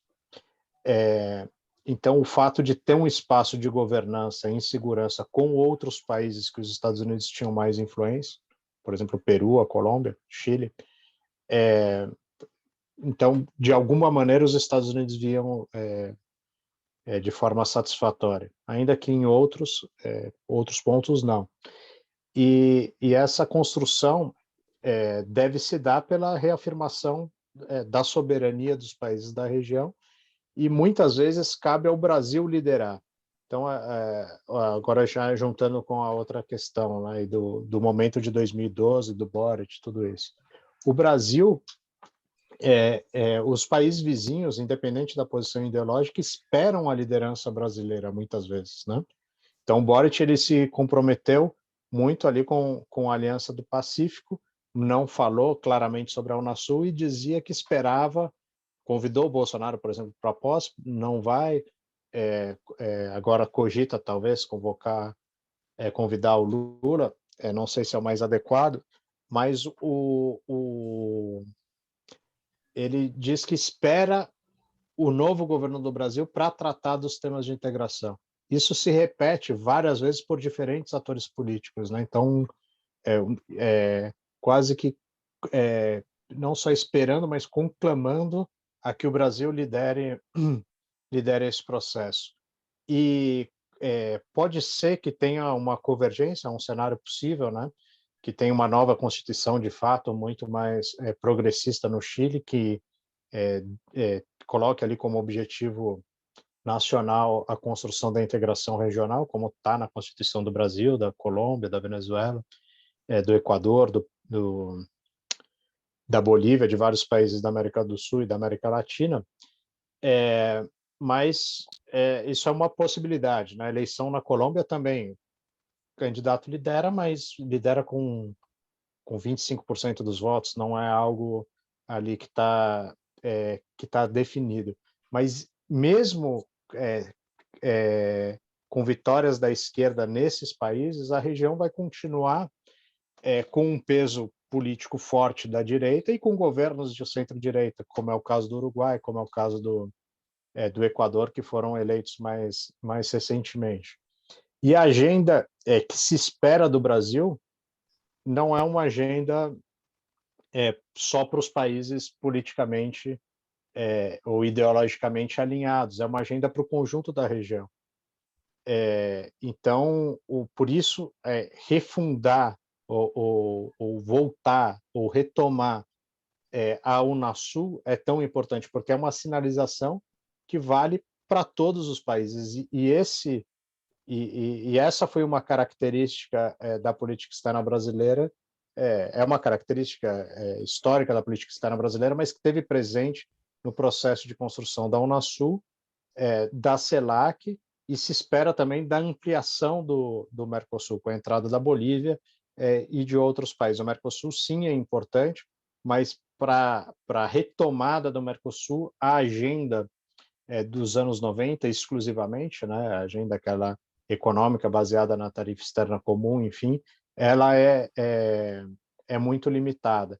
Mas é fundamental que, no meu modo de ver, né, que o Brasil sinalize que a sua proposta de integração para a região envolve todos os governos, porque esse quadro de todos os países, né, independente do governo de turno, porque esse quadro de fragmentação e polarização política, né, interna, as eleições muito apertadas, com quedas de governo, por exemplo, basta ver o Peru, teve uma eleição apertadíssima, o governo tem enorme dificuldade de executar as políticas que se propunha, já trocou 4 vezes de gabinete, não se sabe mais se vai para a direita, se vai para a esquerda. O que se sabe é que é um governo muito fraco e a situação institucional é delicada. Então, propor uma agenda fragmentada, assim, baseada em relações bilaterais e com aliados políticos, não é o que se espera do Brasil. O que se espera do Brasil é uma agenda para o conjunto da região e necessariamente uma agenda institucionalizada, né, com participação dos parlamentos e construção do consenso. Agora, algo que deveria ser feito também, que foi uma dificuldade da Unasul, é regulamentar o consenso, né? Não esperar que todos, por um tempo indeterminado, cheguem a um acordo para questões que não são muito substantivas. Por exemplo, a eleição de secretário-geral, se não chegasse a um consenso em 3 meses, deveria ter uma maioria qualificada, coisas do tipo.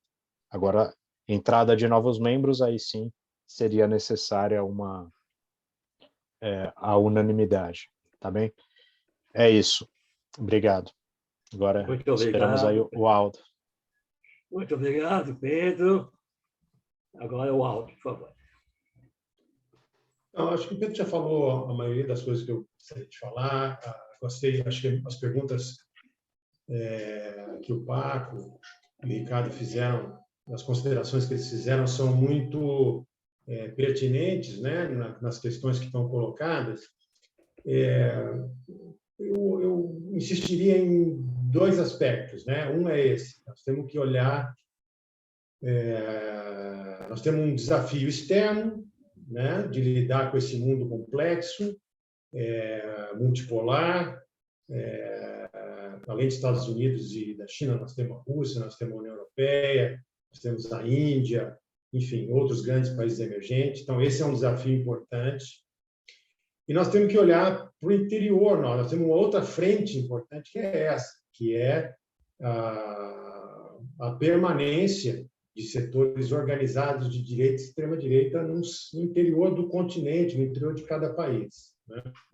Então, essa negociação, ou esse enfrentamento em 2 frentes, precisa ser bem calibrado.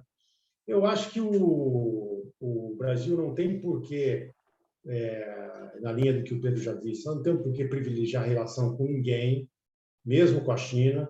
Eu acho que a China tem que ser encarado como um polo como qualquer outro. A China, quando vai se relacionar com os países de desenvolvimento, ela tem os interesses dela, a China. O fato de ser um país não capitalista ou um país recentemente emergente não deve nos iludir, tá? Se ela tiver que botar o interesse da China à frente do interesse dos outros países de desenvolvimento, ela vai botar. Então, a gente não pode trabalhar com essa noção, ou seja, que o inimigo do meu principal adversário na região é necessariamente meu amigo. Isso não é muito bem assim. Por isso que isso que o Pedro diz, ou seja, sair do bilateralismo com a China e ir para uma relação regionalizada, eu acho que é um passo importantíssimo, né? Olhar para a região e ver como a região, se a gente faz isso, procura fazer isso em relação aos Estados Unidos, por que não fazer em relação à China, né?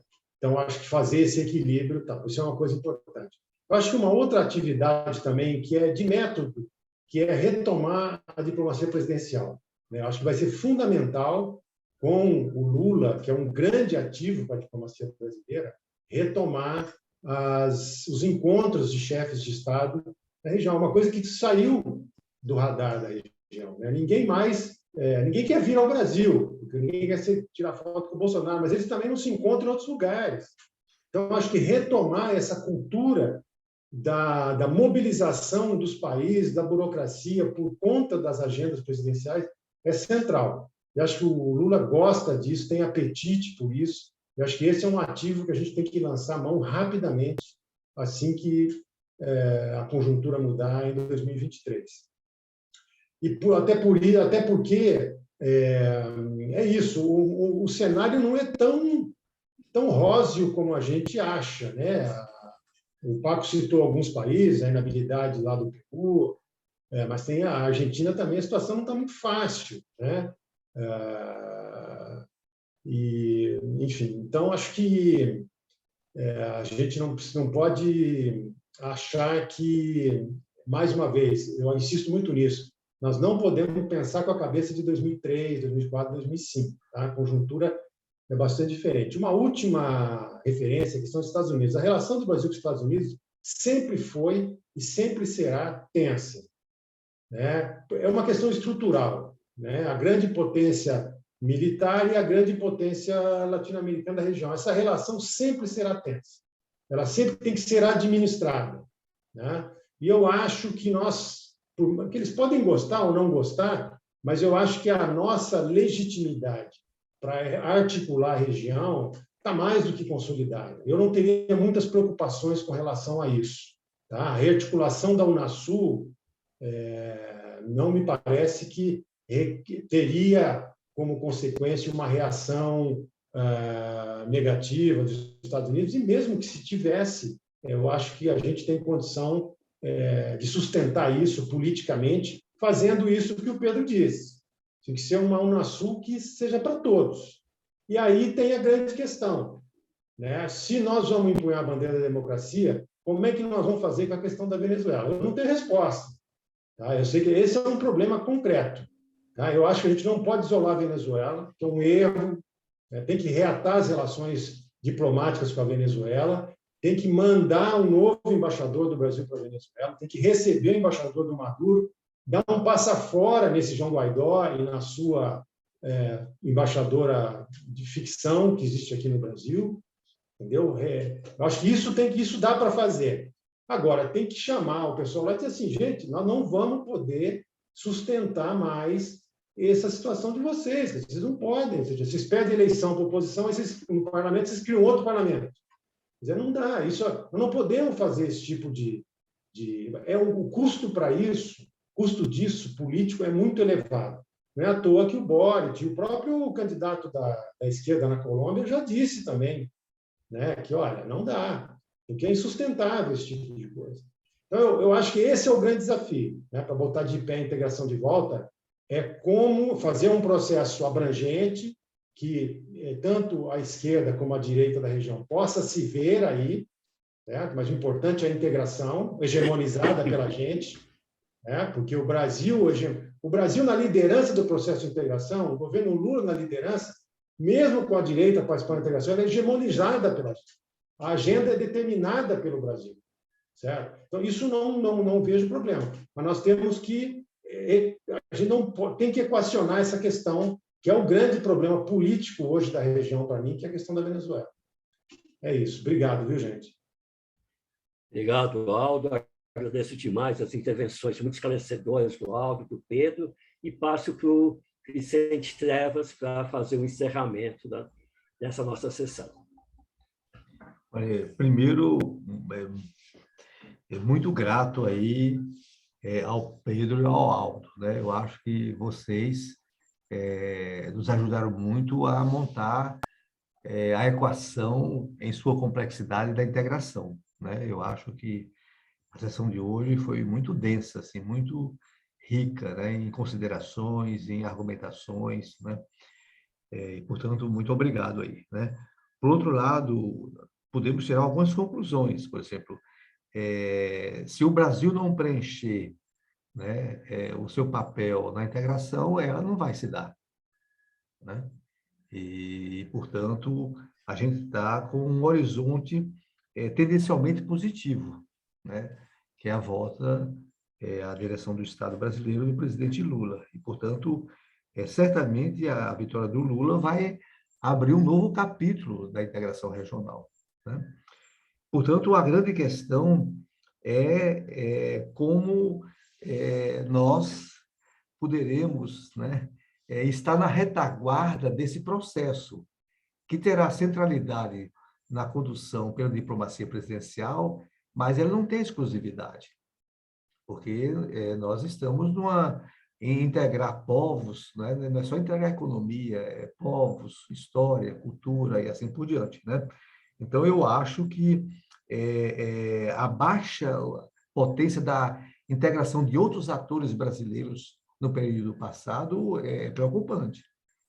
Nós temos de criar possibilidades, criar anéis, né, que envolvam segmentos capazes de se integrar nessa grande corrente da integração. Na verdade, é construir uma coalizão, você entende? Política, cultural, você entende? Não só econômica, diplomática, estatal, para a integração, né? Então, e aí eu acho que é uma das vocações do nosso pequeno instituto, né? E depois até a gente, dessa reunião de hoje, a gente vai retirar uma agenda importante aqui, né? E que depois a gente possa estar aprofundando, né? Então, muito obrigado, né? E eu acho que é crucial, você entende, o que aqui foi dito, né? Ou seja, por exemplo, como enfrentar, né, as nossas fragmentações, as nossas polarizações, e eu diria as nossas inconsistências e debilidades, né? Para um processo sustentável e duradouro da integração. Por outro lado, eu acho que nós temos ativos, você entende, para retomar esse processo, né? Eu acho que a conjuntura, a nossa experiência e as nossas derrotas, por exemplo, né, a incapacidade da direita de abrir um horizonte para a região. Ela é incapaz de fazer isso, né? E, portanto, isso pode evidenciar que só, né, um campo progressista na região, mas com a abertura de incorporar todos, né, poderá conduzir esse processo. Então, muito obrigado a todos, né? Também aqui temos uma retaguarda na saúde. Nós temos um país mobilizado para isso e com ativos para isso, né? Para não falar de outras questões aí, né? Então, muito obrigado a todos, um bom últimos horas do domingo e uma boa semana para todos. Muito obrigado.